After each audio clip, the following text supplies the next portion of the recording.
15-16 साल पुरानी घटना है। पहले गांव में हमारे टीवी बहुत कम थी। पड़ोस के अंकल जी के पास में टीवी आई, पुरानी टीवी वो लेकर आए। टीवी का ज़माना नया नया चला था हमारे गांव के लिए, कम टीवियाँ थी, तो गांव के लोग देखने जाते थे, हम भी देखने गए। पड़ोस की बात है, देखो असंभव कुछ होता नहीं, इस पर चर्चा बता रहे। 3-4-5 दिन तो बड़ा अच्छा रहा। दूरदर्शन शायद चलता था, उस पर नाटक वाटक आते थे, हम भी गए, देखा। 4 दिन हो गए, 5 दिन हो गए, 6वें दिन उन्होंने मना कर दिया और टीवी बंद कर दी। जैसे ही हम पहुंचे, हमारा घर सामने में ही एक झोपड़ी थी, माताजी, पिताजी, छोटी बहन, भाई, सब 5 लोग वहीं रहते थे। टूटा फटा मकान। जैसे ही मना किया तो हम बाहर निकले उनके घर से, लेकिन हमने ये नहीं कहा कि हम तुम्हारे घर नहीं आएंगे, तुम बड़े आदमी हो, हमको भगा दिया, ये वो कुछ भी नहीं बोला। विनम्र पूर्वक हम वापस आए। माँ ने कहा रात का अंधेरा रहता था, क्योंकि लाइट तो हमारे घर पे थी नहीं। डिब्बी जानते हो अगर आप लोग, एक बोतल में, कांच के बोतल में केरोसिन का तेल डालकर बाती बनाकर रख लेते, उसी को जलाया करते थे। तो डिब्बी रहती थी, तो डिब्बी माँ ने जलाई, तो माँ प्यार से जो नाम लेकर हमें बुलाती थी, आ गए? हम कहा हाँ माँ। माँ बोली बेटा आज जल्दी आ गए। हमने कहा माँ आज ना अच्छा प्रोग्राम नहीं आ रहा था। झूठ बोल दिया और टेढ़ा मुंह करके खूब रोना आया।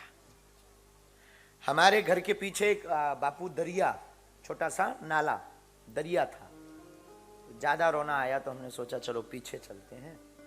माँ को कहा माँ हम अभी आए, और पीछे दरिया के किनारे हम बैठ गए, हाथ में पत्थर लेकर खूब रोए 2 घंटे कि काश आज अपने पास होता तो कोई हमारी बेइज्जती नहीं करता। लेकिन हमने कुछ नहीं कहा, बैठे बैठे वहां प्रण लिया हनुमान जी का नाम लेकर, धीरेन्द्र कृष्ण टीवी अब तभी देखेंगे जब अपनी कमाई से अपने बाप की आ जाएगी।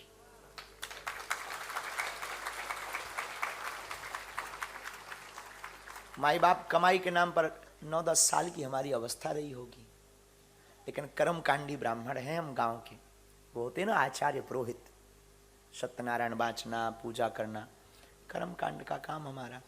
तो बचपन से ही हम करने लगे थे। तो आचार्य के लिए गांव में जाते थे, पुरोहित कर्म करते थे, तो 5-11 रुपया दक्षिणा मिलती थी उस समय पे गांव में, और ये बहुत होती थी। 1.5 साल तक किसी के घर हम आचार्यगिरी करने गए पंडित जी, तो जिस टीवी कमरे में टीवी लगी हो उसमें नहीं बैठते थे। नया नया वॉल्वो बस का प्रचलन हुआ, हमें आज भी याद है, हम उस बस पे नहीं बैठते थे कि टीवी तो तभी देखेंगे जब अपनी हो जाएगी। और हमने 1.5 वर्ष तक 2-2, 5-5 रुपया जोड़कर 3800 रुपए जोड़े।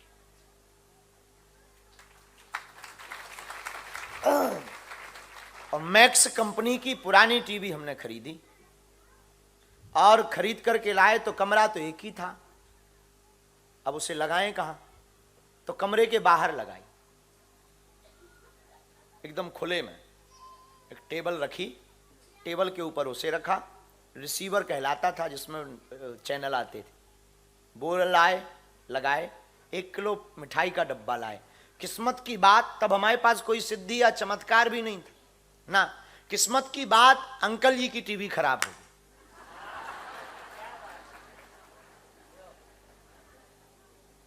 तो वो आए देखने, तो उन्होंने डांट कर कहा बेटा इतना रुपया बर्बाद करने की क्या जरूरत है, ये छानी सुधरा लेते। छानी मतलब खप्पर, खप्पर फूटे थे, ये सुधरा लेते।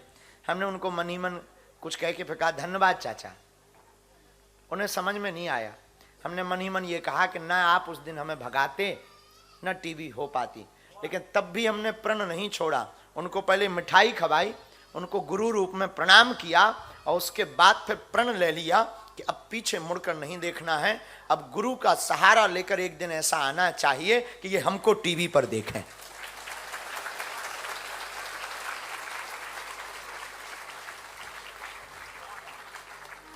माई बाप, हनुमान जी के चरणों का प्रताप, गुरु की छत्र छाया, हमारा कोई निजी चमत्कार नहीं है, ये गुरु की कृपा का प्रसाद है जो गुरु से हमने पाया। माई बाप, गुरु की कृपा हुई और हनुमान जी ने बाहें पकड़ ली, तो आज वो दिन है कि वही चाचा जी जो हमको टीवी देखने से भगाए थे, वो हमको रोज टीवी पर देखते हैं।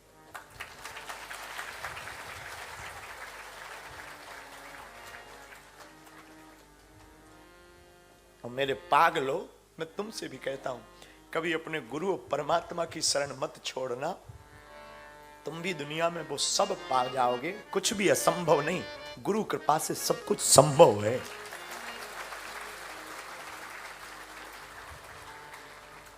किसी को भी अच्छा और सच्चा गुरु प्राप्त हो जाए, श्रेष्ठ गुरु किसी भी रंक को राजा बना सकता है। श्रेष्ठ गुरु प्राप्त हो जाए, नरेंद्र को स्वामी विवेकानंद बना दिया